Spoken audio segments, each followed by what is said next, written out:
Okay.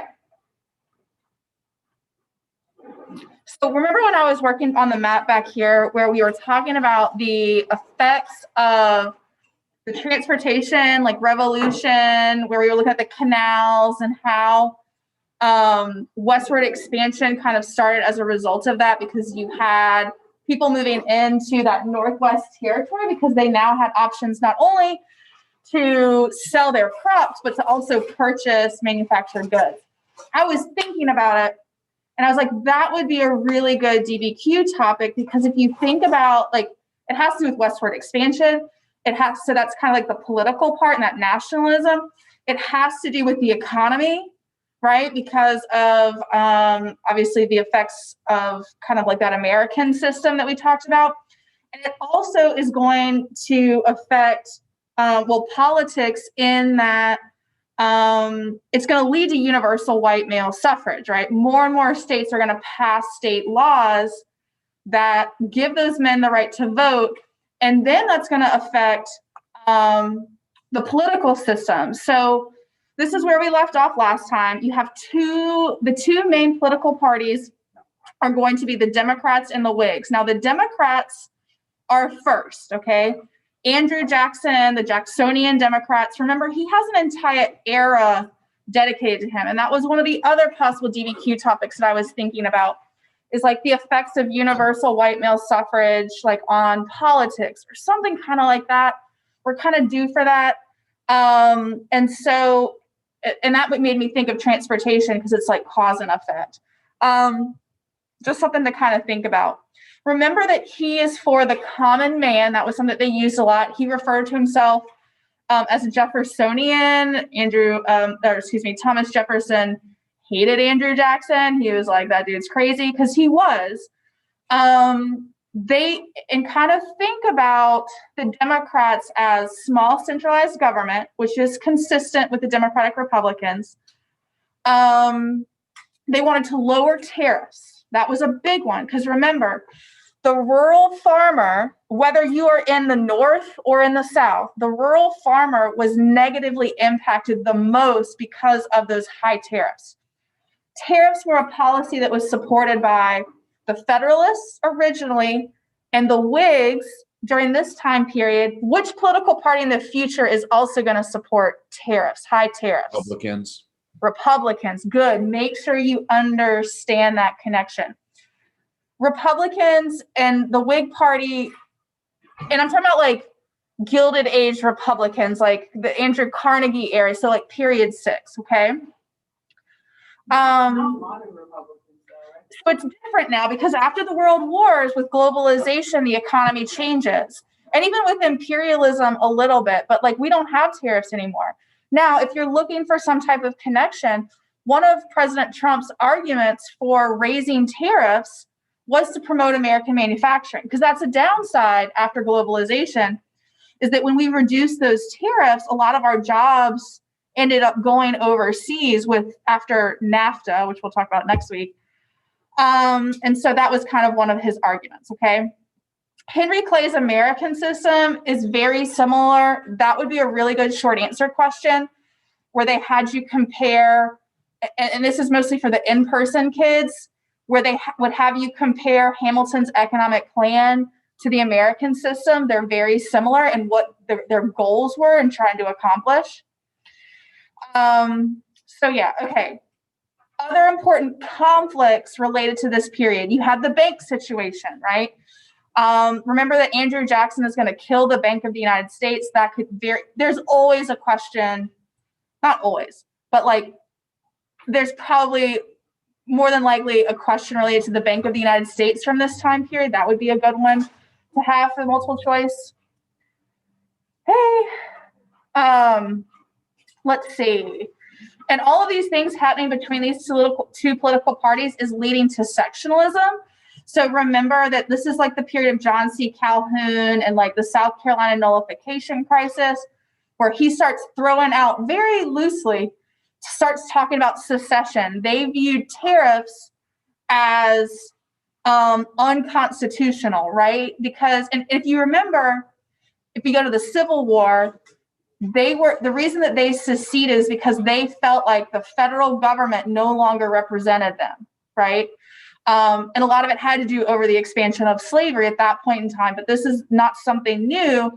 They threatened to secede earlier because of tariffs. So if you have an essay about slavery and a cause of the Civil War, contextualization for that essay could be that there was division about tariffs before that, okay? The Missouri Compromise kind of marks the beginning of that free state, slave state conflict. And I think that it would be important to know and remember. Do you guys remember the Missouri Compromise? Turn to my little handy dandy map. Let me just read, because this is very important. Everything that happens in the 1840s and 50s is because of the Missouri Compromise. So Missouri there's slavery in Missouri. It wants to apply for statehood in 1820. No big deal. It becomes a slave state. But in order to balance that out, they add Maine as a free state, okay? But then what they do with the Louisiana Territory, so imagine that's Louisiana. So this is Louisiana, okay? What they do is everything north from that point on, all of these states are supposed to be free states, and then anything south of that line can be slave states, okay? And everything's fine until period 5 with Kansas-Nebraska Act, okay? All right, which we'll get to. Today? Who knows, okay? Possible thesis statements, I'll let you do that on your own. I'm gonna keep reviewing. So period 5. And again, I went back to looked. These are no longer accurate percentages. I think it's like 10 to 17% pretty much for all of these. They give you a range now. It's pretty much like, as I was doing the practice exam, it's pretty much for periods, I would say 4, 5, 6, 7, 8. For those 5 periods, it's about 6 questions. 6 questions from each of those time periods, okay? So turning point, 1844 is James K. Polk, expansionist, right? 1877 is the end of Reconstruction, which is very important, okay? Time period. So last year there was a Manifest Destiny DBQ.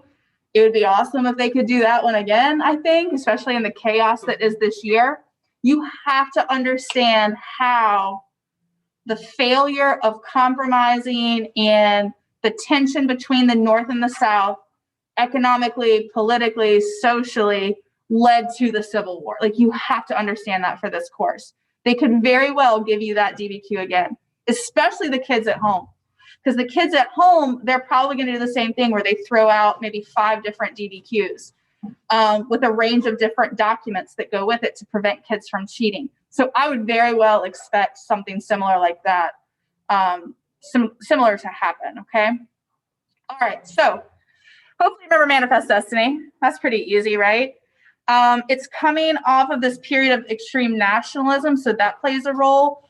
Remember that the continuity of that racial superiority. So we talked about this before, where you can, again, connect the dots between Manifest Destiny and expansion, the continent, to American imperialism, where we looked overseas, to what? We talked about like World War II, like it's kind of a little bit different, but even that competition for resources, scientific resources, and when we talked about like the space race and the Cold War, right? You could for sure connect the dots there.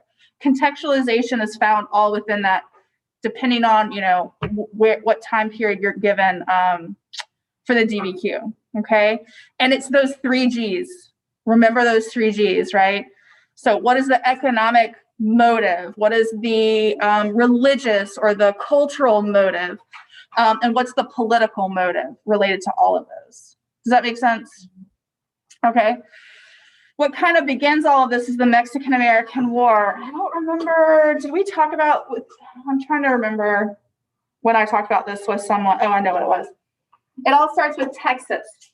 Texas has its own revolution. It wants to be a part of the United States. Southerners were pro-expansion because they had more to gain that way. If you look at the Missouri Compromise, they don't have a lot of states to add that are slave states, right? So they want Texas as a slave state. And then James K. Polk also wants California to purchase it. Mexico says no, we go to war over it. And here is a big issue. The Wilmot Proviso. It was just a piece of legislation that was proposed, okay? It never even passed. But the idea that the Whigs wanted to limit slavery in these territories, even though it's desert, like it's not like they're going to be growing cotton in Arizona, okay? That political like threat. Is it just like an insult to pride kind of thing? Yeah, it's kind of this idea, because I mean, again, abolition exists at this point, but it's just this idea that like you don't understand the way of life that we have, right? And John C. Calhoun, if you get a document in a question or on a DBQ that's John C. Calhoun, you need to know that he is pro-slavery. He believed that whites were superior, that it was good for enslaved people. Remember all those justifications that they made. And one of, they talked about that Southern chivalry, that Southern code of conduct. I think it was chapter 9, where really Southerners believed that they were better than Northerners. It's just like, you don't understand what it's like down here. Like you think that you're better than us, but really you're not. Just so that the cultural division and competition, as much as the political and the economic part. And that was the thing, is like, remember that Southern states, they wanted like Gadsden Purchase. Remember, we paid like all that money for that little, I think I actually have it here. This is an important pain to know. I feel like you guys got that pretty good, right? But we added Gadsden so that there could be a Southern Transcontinental Railroad. They wanted to invade, they wanted all of Mexico to cut it up into Southern states for slavery to exist there. Get a Southern Transcontinental Railroad? Do what? Don't we actually get a Southern Transcontinental Railroad? No, because the Civil War happened. But all right, when Rutherford B. Hayes gets elected. So, okay, well, I'm talking about the Transcontinental Railroad. They were looking for a Southern route in order to argue, no, a railroad doesn't need to go through Nebraska. It needs to go through Texas and Arizona in order to have that kind of that economic connection. Because remember, and I'm jumping ahead a little bit, the whole reason that Stephen Douglas proposed the Kansas-Nebraska Act, which allowed for popular sovereignty in this region, it was so that he could build a railroad to connect Chicago.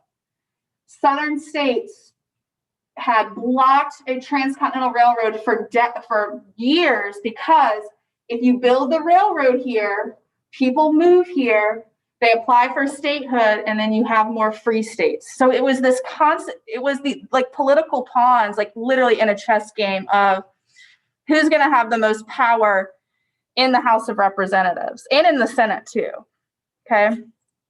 So other things that are going on, remember the old immigrants, new immigrants, that's another thing that's on my list, is some type of DBQ about immigration, because again, there's so many different connections throughout history.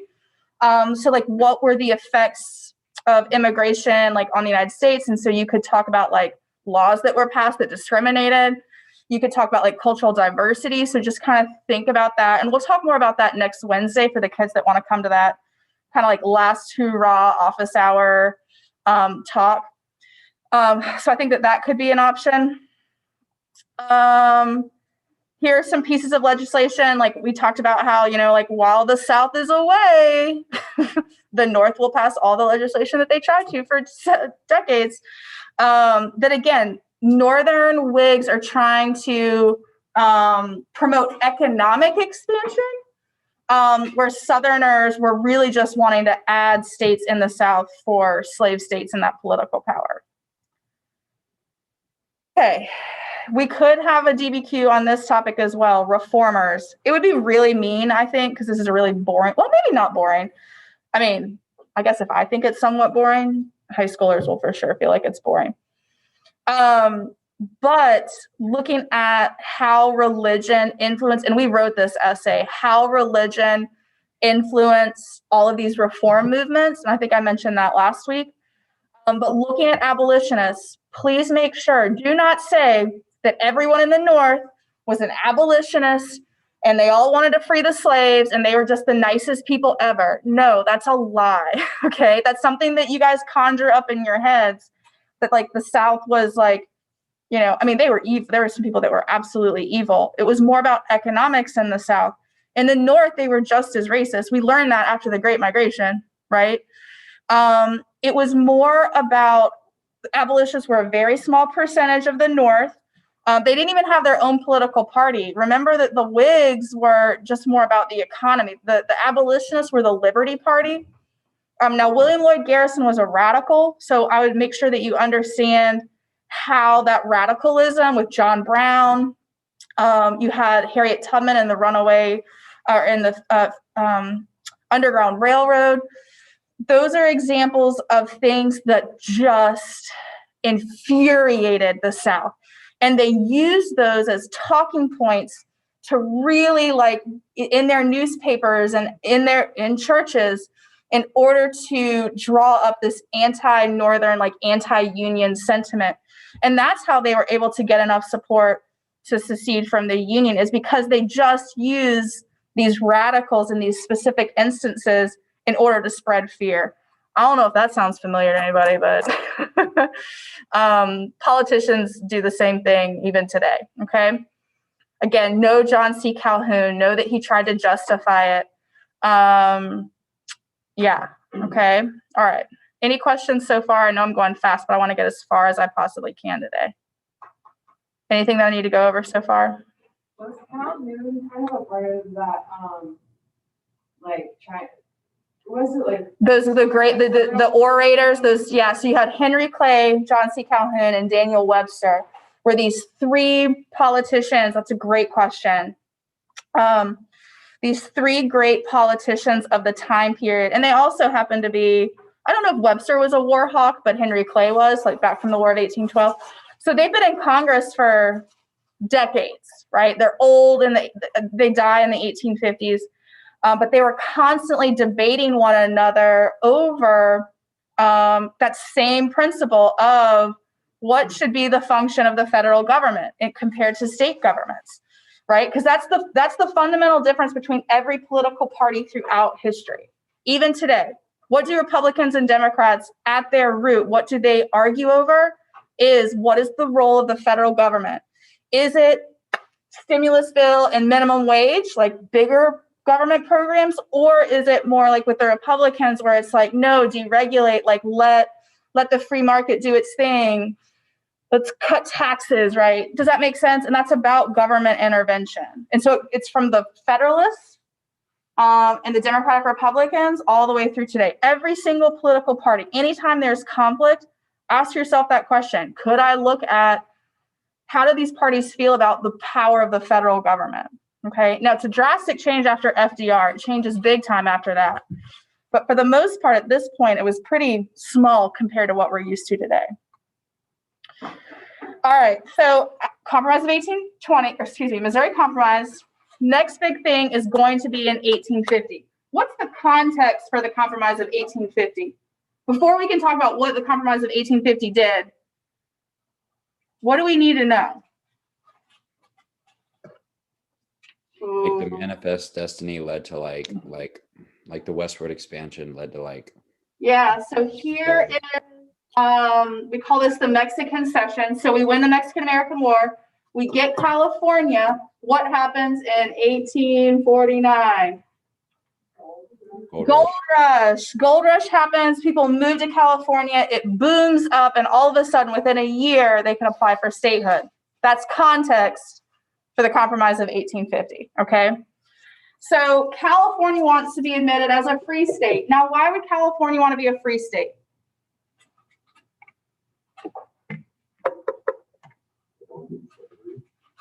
So do they not want slavery in California because they think it's immoral and unjust? Oh, it's for economic opportunity.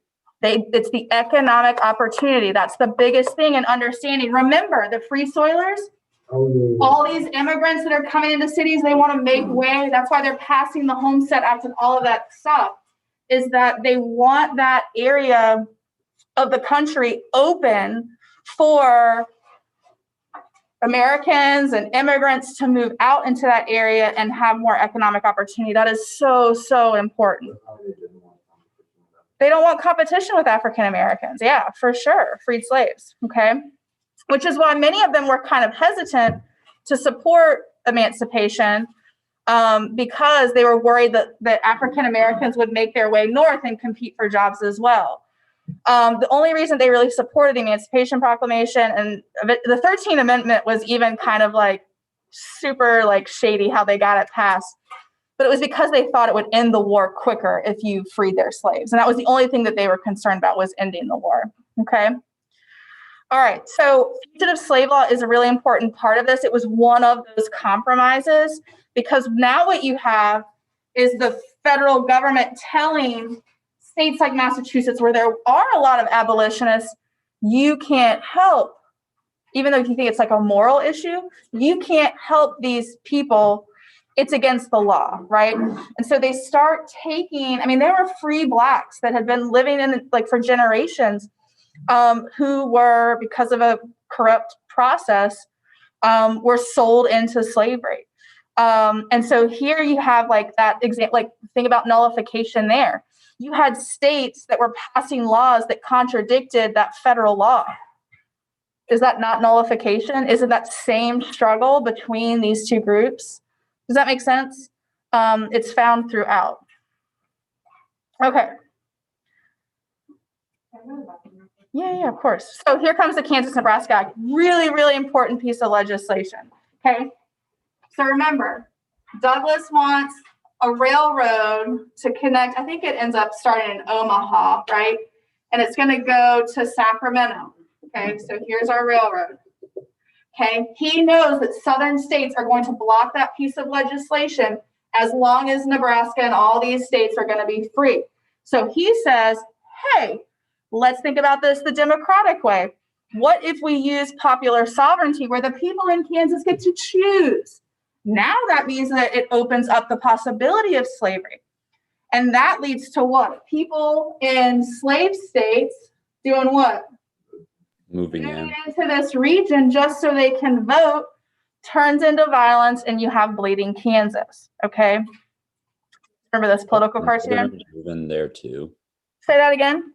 Don't like Northerners go Yes, to. yes. Abolitionists, they pay, they fundraise, and they send abolitionists from Massachusetts into the region as well. Good. Okay. The Missouri, they were called border ruffians, the people that just kind of like crossed over into the border and just like caused trouble and went back. So this political cartoon, do you guys remember when we looked at this one? Right? How you have this democratic platform. It's not about what people really want in that area, because most people in Kansas were free soilers, right? They wanted that economic opportunity. They didn't want to have to compete with slave owners. And so here you have an example of a free soiler being forced to accept slavery if the Democrats had control over the issue. Okay. All right. Proposals to resolve the issue of slavery and new statehood. The Dred Scott decision. This was, and I want you to think about this time period almost as like this, like, and I've done this before where it's almost like a game going back and forth. And I did it actually as like a baseball scoreboard where it's like, you know, they each had their own like at bat, depending on who was in office. And, you know, when they're at bat, they would score a point, right? So the Dred Scott was a point for the South. Kansas, Nebraska was a point for the South. And we started back in 1820. By the time you get to 1857, it's a tie ball game, right?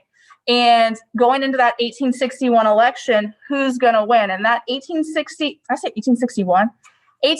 election, when Lincoln wins that election without a single Southern vote, that was like grand slam, home run, like bases were loaded, gets up. And then that was the tipping point for Southerners. South Carolina kind of took the lead to where they felt as though that they weren't being represented in that way, and they feared that they were going to start losing control. They overreacted.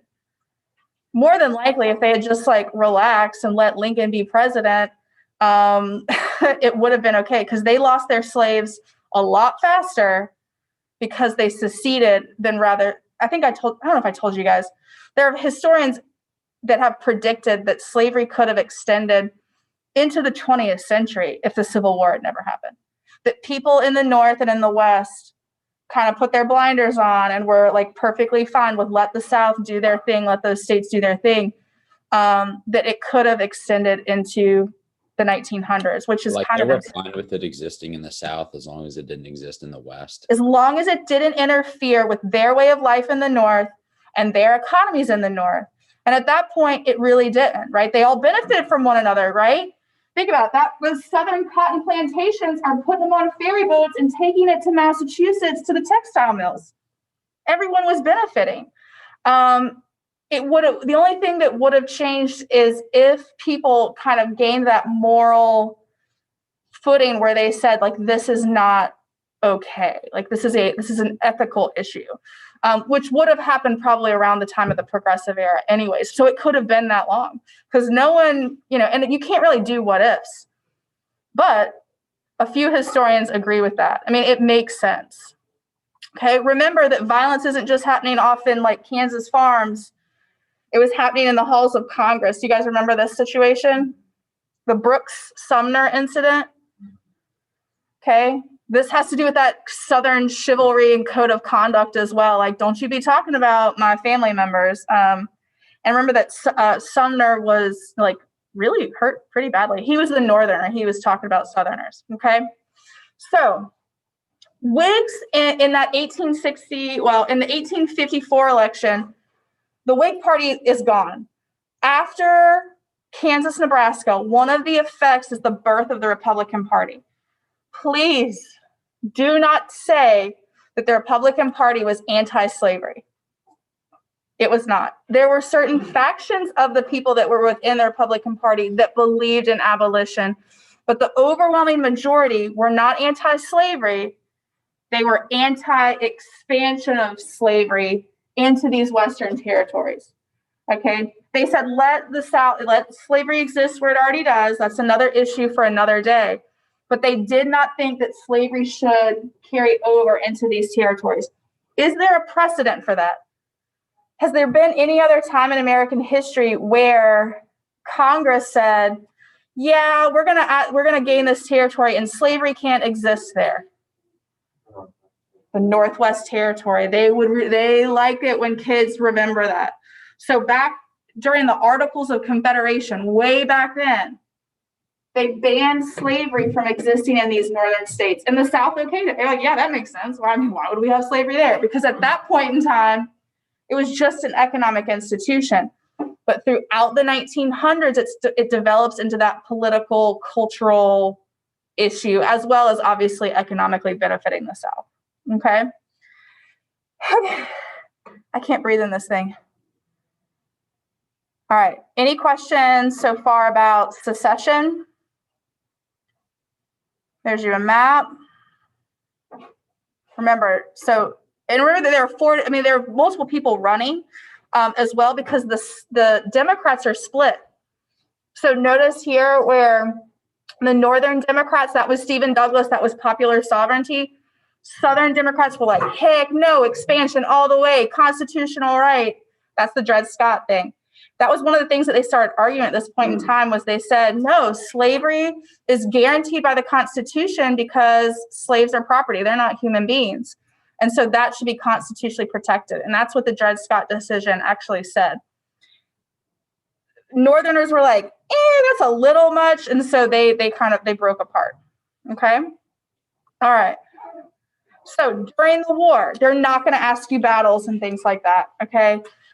It might be helpful in like an essay if you were writing about that time period, but I don't think they're going to ask a multiple choice question where it's like, what was a turning point in the Civil War? Where it would be like, but if they are going to ask, should we just know like Vicksburg and Gettysburg? I would say your battles to know are going to be Antietam, because that was the success for Lincoln to issue the Emancipation Proclamation, right? So there's that connection there. And then Vicksburg, Gettysburg, only because that has to do with like Anaconda Plan type stuff. And then Gettysburg is important because after that, really Lee is retreating, even though it's going to take him like another 2 years. And remember that this is a war of attrition. The Confederacy used the same type of tactics that the strategy that the Patriots used during the Revolutionary War. They knew that they would be overwhelmed in manpower and industry, right? Much like how in World War II, we outproduced the Axis powers to help win. The same thing happened during the Civil War, where they used, because it's the Industrial Revolution, they're using their factories in the North to make more bullets. They had more men, right? The only thing that the Confederacy had to do was defend the territory that they had. And I say that's all they had to do because the war lasted 4 years, right? If you looked at it on paper, you would think that the Union, the northern states, should have put down that rebellion in a matter of months. And remember, that was what they originally thought. Remember how at Bull Run, like the Northerners, like there were people from DC that like rode their carriages out to like watch the battle because they thought the war would be put down at that point. Do you guys remember me talking about that? And what they learned is this is not going to be a short war. Because remember, it's easier to defend than it is to invade. You're going to use a lot more resources, a lot more men to invade. And that's exactly what happened. And remember that the Southerners were trying to draw out the war as long as possible. Why would they want to draw it out? The North will get like tired of it. Yeah, they'll get tired. And they were, remember, in 1864. I don't remember if I have that in here. In 1864, McClellan challenged Lincoln. And it was a pretty close, like, popular vote. Now Lincoln won all the electoral votes that he needed, but popular vote, there was a lot of opposition because a lot of people, they were called peace Democrats, where they were like, yeah, like I'm over it. Let the South be the South. And it was because Lincoln wanted to preserve the Union. Please use that in an essay for sure. Preserve the Union. That was a goal. He said, no, we're gonna see this through. Yeah. So just like on the South tried to kind of tire out the North, for contextualization, if there's a DBQ like that, could you talk about like the American Revolution, how the colonies kind of trying to tire out the British? Yeah, that's for sure a connection. I don't know how you would connect that into an essay but for sure you could talk about that. It just depends on the prompt and it depends on your thesis. It all depends, but for sure making that connection. I was going to say something else. When you were talking about that, it reminded me, oh, what a bummer. It was something really good too. Dang it. I don't remember what it was. Okay. Anyways, why did the North win? Gettysburg Address and the 13th Amendment, that would be a good short answer question. So one of the short answer questions that they do are like comparing, again, like what we did with like Hamilton's economic plan and the American system. Gettysburg Address and the 13th Amendment. The Gettysburg Address was this short little speech, but it's one of the most famous ones where he really talks about the motives and the goals that these men shall not die in vain and that we shall. He talks about a new birth of freedom, right? Kind of hinting at the fact that after the Civil War is a turning point in our history where we can actually live up to the ideals of our forefathers. Because remember, he says 7 years ago, like why pick the Declaration of Independence? And like even today, we talk about how, we still haven't lived up to those ideals. And that's the job of you guys and like our politicians, whatever. But like, that's our goal is like, no, we are trying to be a more perfect union. Like we don't have it figured out yet. So that's kind of important because Lincoln was the first leader to really talk about that. He's like, listen, we have work to do and use the Civil War as this turning point, this watershed event where we try to be better.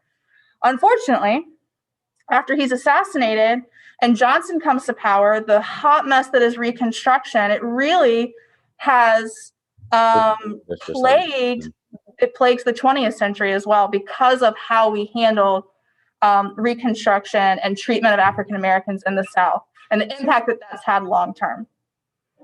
Okay, so effects of the 13th Amendment in the South. Remember the sharecropping system? That is an economic impact that kept freedmen almost like in a different form of slavery where it kept them in this endless cycle of debt. We looked at how like even like Black populations that are still living in rural parts of the Deep South, and how, again, like for generations, they're stuck on that same land because of lack of financial opportunities and education opportunities. Radical Republicans are a party that fight Lincoln a little bit. They're kind of your abolitionists, that moral front. Thaddeus Stevens, he was the one that really wanted African Americans to be seen as equal. He would be seen as a radical for sure of that time period. Well, radical Republicans, there you go. All right. So, how am I doing? What time is it? Is the bell getting ready to ring? All right. 5 minutes, right? Amendments. 13, 14, 15 amendment are your Reconstruction amendments. 16, 17, 18, 19 are those progressive ones. So start thinking about those, the amendments that are added to the Constitution in this time. Jim Crow. This is important context for if you get some type of civil rights essay, okay? Which, if you're doing the in-person and you have LEQs, civil rights could be one of your options because you're more limited when you're looking at that that last period of time, and that's something that we'll go over next week. Okay, so the bell rang here. We will pick up. Oh, we'll pick up with period 6 with the last review session, and remember that tomorrow is the practice exam.